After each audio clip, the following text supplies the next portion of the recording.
रिश्ता क्या कहलाता है। भाई वाकई में इतने सालों से ये सीरियल जो है वो ऑन एयर, और मैं भी ये सोच रही हूँ आखिरकार ये रिश्ता क्या कहलाता है। भाई सो मच रिश्ताज आर देयर। फाइनली अब जो हमारे कार्तिक है वो फिर से हो गए घर वालों से नाराज, और जो उनकी प्यारी वाइफ है नायरा है वो हो गई है बहुत ज्यादा उदास। अब भाई इनके गुस्से की वजह और नायरा के दिल टूटने की वजह आखिर क्या है, ये चकाउच करने के लिए चलते हैं सीधा ये रिश्ता क्या कहलाता है कि सेट पर। कार्तिक हो गए हैं बेकाबू और इसी वजह से परेशान हैं सभी घर वाले। घर वालों के सामने खुल चुका है अक्षरा की मौत का राज। कार्तिक परेशान है अब क्योंकि इस राज के सामने आने के बाद नायरा पूरी तरह से टूट गई है। अब सारे घर वाले कार्तिक के चाचा और मनीष से है नाराज क्योंकि इन दोनों ने अक्षरा की मौत का राज सबसे छुपाया था। नायरा इन सब से पूरी तरह से परेशान हो गई है। अब घर वाले नायरा को कैसे मनाएंगे और अब कार्तिक आगे क्या करेगा।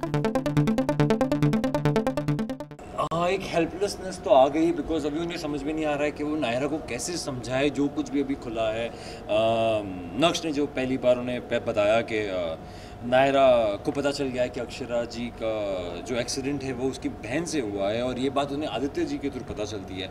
और ये सारी चीज़ें अब धीरे धीरे सेटल डाउन हो रही है, अब तक सेटल हुई नहीं है उनके दिमाग में।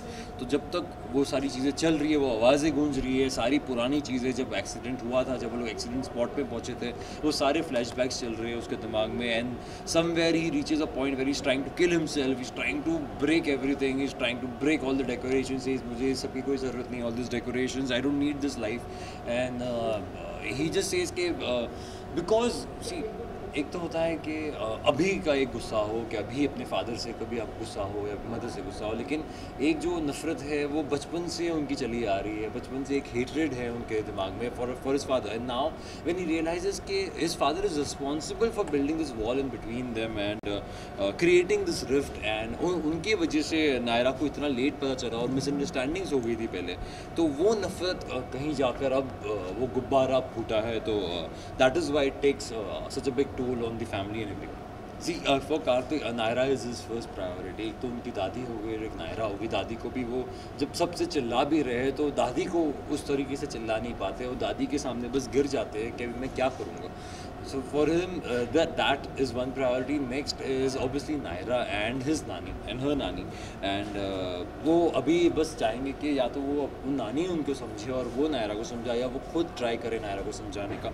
तो ये दो तरीका वो आजमाएंगे। यहाँ से जैसे ही वो पहले तो सिंगानियाज में जाएंगे और वहाँ राजश्री जी या नायरा को समझाने की कोशिश करेंगे कि चीज़ें ऐसी थी, मिसअंडरस्टैंडिंग्स हुई थी, एंड जो मिसअंडरस्टैंडिंग है उसका कोई इलाज है।